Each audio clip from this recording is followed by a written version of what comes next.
March 29 ಶನಿವಾರ ಅಮಾವಾಸ್ಯೆ ಬಂದಿದ್ದು, ಈ ಅಮಾವಾಸ್ಯೆಯನ್ನು ಯುಗಾದಿ ಅಮಾವಾಸ್ಯೆ ಎಂದು ಕರೆಯಲಾಗುತ್ತದೆ. ಅಮಾವಾಸ್ಯೆ ಶನಿವಾರ ಬಂದರೆ ಇದನ್ನು ಶನಿ ಅಮಾವಾಸ್ಯೆ ಎಂದು ಕರೆಯುತ್ತಾರೆ. ಈ ಬಾರಿ ಶನಿ ಅಮಾವಾಸ್ಯೆಯನ್ನು ಬಹಳ ವಿಶೇಷವೆಂದು ಹೇಳುತ್ತಾರೆ. ಈ ದಿನ ಶನಿದೇವನು ತನ್ನ ರಾಶಿಚಕ್ರವನ್ನು ಬದಲಾಯಿಸುತ್ತಿದ್ದಾನೆ. ಶನಿ ಅಮಾವಾಸ್ಯೆಯ ದಿನ ರಾತ್ರಿ ಶನಿದೇವರು ಕುಂಭರಾಶಿಯಿಂದ ಮೀನರಾಶಿಗೆ ಪ್ರವೇಶಿಸುತ್ತಾರೆ. ಈ ಶುಭ ಸಂದರ್ಭದಲ್ಲಿ ಭಗವಾನ್ ಶನಿದೇವನನ್ನು ಮೆಚ್ಚಿಸಲು, ಶನಿದೇವನ ಅನುಗ್ರಹವನ್ನು ಪಡೆಯಲು ಕೆಲವು ಪರಿಹಾರ ಕ್ರಮಗಳನ್ನು ಅನುಸರಿಸುವುದರಿಂದ ನಿಮ್ಮ ಮನೆಯಲ್ಲಿ ಸಂಪತ್ತು ಹೆಚ್ಚಾಗುತ್ತದೆ. ನೀವು ಯಾವಾಗಲೂ ಶನಿದೇವರ ಆಶೀರ್ವಾದವನ್ನು ಪಡೆಯುತ್ತೀರಿ. ಶನಿ ಅಮಾವಾಸ್ಯೆ ಬರುವುದು ಬಹಳ ಅಪರೂಪ. ಹಾಗಾಗಿ ಅತ್ಯಂತ ಶಕ್ತಿಶಾಲಿಯಾಗಿರುವ ಈ ದಿನ ತಪ್ಪದೆ ಶನಿದೇವರನ್ನು ಆರಾಧಿಸಿ, ಇಲ್ಲಿ ಹೇಳಿರುವ ಪರಿಹಾರಗಳನ್ನು ತಪ್ಪದೆ ಪಾಲಿಸಿ. ಅಮಾವಾಸ್ಯೆ ತಿಥಿ ಸಮಯ ಮಾರ್ಚ್ 28ರ ಸಂಜೆ 7:55 ಪ್ರಾರಂಭವಾಗಿ ಮಾರ್ಚ್ 29ರ ಮಧ್ಯಾಹ್ನ 4:27 ಮುಕ್ತಾಯವಾಗುತ್ತದೆ. ಪಿತೃಗಳ ಅನುಗ್ರಹ ಇಲ್ಲವೆಂದರೆ ಆ ಮನೆಯಲ್ಲಿ ನೆಮ್ಮದಿ ಎನ್ನುವುದು ಇರುವುದೇ ಇಲ್ಲ. ಪಿತೃದೋಷವಿದ್ದರೆ ಪ್ರತಿಯೊಂದು ಸಮಸ್ಯೆಗಳು ಕಾಡುತ್ತದೆ. ಪಿತೃಗಳ ವಿಶೇಷವಾದ ಆಶೀರ್ವಾದ, ಅನುಗ್ರಹವನ್ನು ಪಡೆಯಲು ಈ ಅಮಾವಾಸ್ಯೆ ಪ್ರಶಸ್ತವಾದ ದಿನ.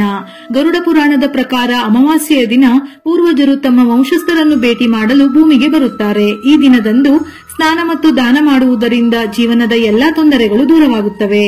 ಇವುಗಳ ಜೊತೆಯಲ್ಲಿ ವಿಶೇಷವಾಗಿ ಅಮಾವಾಸ್ಯೆಯ ದಿನ ಲಕ್ಷ್ಮೀ ಪೂಜೆಯನ್ನು ಕೂಡ ತಪ್ಪದೆ ಮಾಡಲೇಬೇಕು. ಸ್ನಾನದ ನೀರಿಗೆ ತುಳಸಿ ದಳ ಅಥವಾ ತೀರ್ಥಯಾತ್ರೆಯಿಂದ ತಂದ ಪವಿತ್ರ ಗಂಗಾಜಲವನ್ನು ನೀರಿನಲ್ಲಿ ಬೆರೆಸಿ ಮನೆಯಲ್ಲೇ ಸ್ನಾನ ಮಾಡಿದರೂ ಪುಣ್ಯ ಫಲ ಪ್ರಾಪ್ತಿಯಾಗುತ್ತದೆ.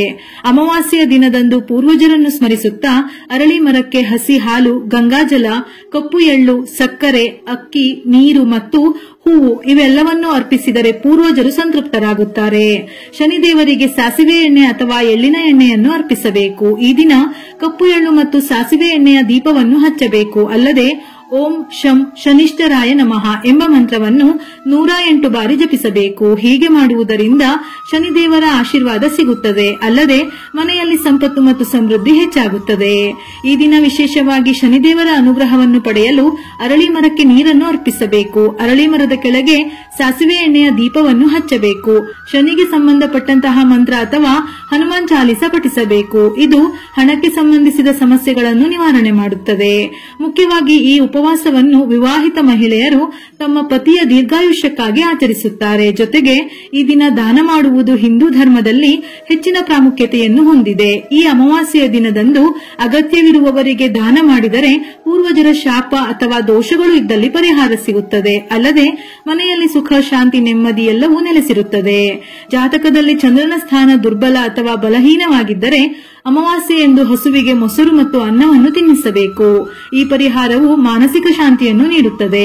ಶನಿ ಅಮಾವಾಸ್ಯೆಯ ದಿನ ಹನುಮಂತನನ್ನು ಪೂಜಿಸುವುದು ಉತ್ತಮವೆಂದು ಹೇಳುತ್ತಾರೆ. ಹಾಗಾಗಿ ಹನುಮಾನ್ ಚಾಲಿಸ ಅಥವಾ ಸುಂದರಕಾಂಡವನ್ನು ಪಠಿಸಿ ಅಥವಾ ಕೇಳಿ.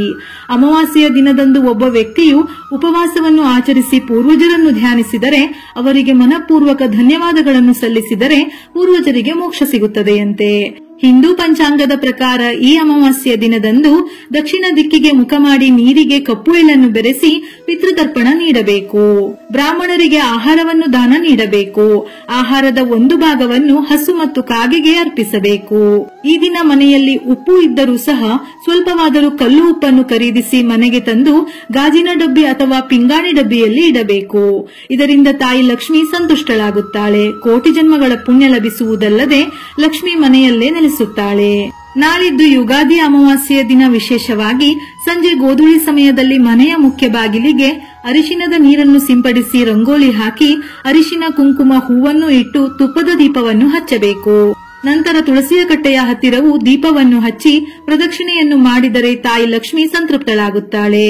ನಮ್ಮಲ್ಲಿರುವ ಕೆಲವೊಂದು ದೋಷಗಳು ಕಳೆದು ಧನ, ಸಂಪತ್ತು, ಸುಖ, ಸಂತೋಷ, ಸಮೃದ್ಧಿಯಾಗಲು ಶ್ರದ್ಧಾ ಭಕ್ತಿಯಿಂದ ಶನಿ ಅಮಾವಾಸ್ಯೆ ದಿನ ದಾನದ ರೂಪದಲ್ಲಿ ಕೆಲವೊಂದು ವಸ್ತುಗಳನ್ನು ನೀಡುವುದು ನಮ್ಮ ಹಿಂದೂ ಧರ್ಮದ ಸಂಪ್ರದಾಯ. ಶನಿ ದೋಷವಿದ್ದರೆ ಅಥವಾ ಶನಿ ಸಾಡೆ ಸಾತಿ ಇದ್ದಾಗ ಪ್ರತಿಯೊಂದು ಕೆಲಸದಲ್ಲೂ ಅಡೆತಡೆಗಳು, ಅನಾರೋಗ್ಯ, ಮನೆಯಲ್ಲಿ ಕಲಹ, ಜಗಳಗಳು ನಡೆಯುತ್ತಿರುತ್ತದೆ. ಇಂತಹ ಸಂದರ್ಭದಲ್ಲಿ ಶನಿಯ ಅನುಗ್ರಹವನ್ನು ಪಡೆಯಲು ಅಮಾವಾಸ್ಯೆಯ ದಿನ ಕಪ್ಪು ಎಳ್ಳು, ಉದ್ದಿನ ಬೇಳೆ, ಕಪ್ಪು ಬಟ್ಟೆ, ಕಪ್ಪು ಛತ್ರಿ ಮತ್ತು ಕಬ್ಬಿಣವನ್ನು ದಾನ ಮಾಡುವುದು ಬಹಳ ಶ್ರೇಷ್ಠ. ಈ ಬಗ್ಗೆ ಗರುಡ ಪುರಾಣದಲ್ಲಿಯೂ ವಿವರಣೆ ನೀಡಲಾಗಿದೆ. ಇದರ ಜೊತೆಯಲ್ಲಿ ಸರಿಯಾಗಿ ಅಳತೆ ಮಾಡಿ 1/4 ಕೆಜಿ ಕಪ್ಪು ಉದ್ದಿನ ಕಾಳನ್ನು ದಾನ ಮಾಡಿ. ಶನಿ ದೋಷದಿಂದ ಆಗುವ ಅಡೆತಡೆಗಳೆಲ್ಲವೂ ನಿವಾರಣೆಯಾಗಿ ಶನಿಯ ಸಂಪೂರ್ಣ ಅನುಗ್ರಹ ನಿಮ್ಮ ಮೇಲಿರುತ್ತದೆ. ಈ ದಿನ ಸಂಜೆ ಒಂದು ಪಾತ್ರೆಯಲ್ಲಿ ಸಾಸಿವೆ ಎಣ್ಣೆಯನ್ನು ಹಾಕಿ ಅದರಲ್ಲಿ ನಿಮ್ಮ ಪ್ರತಿಬಿಂಬವನ್ನು ನೋಡಿ ನಂತರ ಅದನ್ನು ದಾನ ಮಾಡಿ. ಇದು ಶನಿಯ ದುಷ್ಟ ಪ್ರಭಾವವನ್ನು ತೆಗೆದುಹಾಕುತ್ತದೆ. ಅದರಲ್ಲೂ ಶನಿ ಅಮಾವಾಸ್ಯೆಯ ದಿನ ಈ ಪರಿಹಾರ ಮಾಡಿದರೆ ಯಾವುದೇ ರೀತಿಯಲ್ಲಿ ಶನಿಯಿಂದ ಆಗುವ ಅಡೆತಡೆಗಳ ಬದಲಾಗಿ ಶನಿಯ ಆಶೀರ್ವಾದ ಲಭಿಸುತ್ತದೆ. ಅಮಾವಾಸ್ಯೆಯ ದಿನ ದೀಪಗಳನ್ನು ಬೆಳಗಿಸುವ ಮಹತ್ವವನ್ನು ಶಾಸ್ತ್ರಗಳಲ್ಲಿ ಬಹಳ ವಿಶೇಷವೆಂದು ಹೇಳುತ್ತಾರೆ.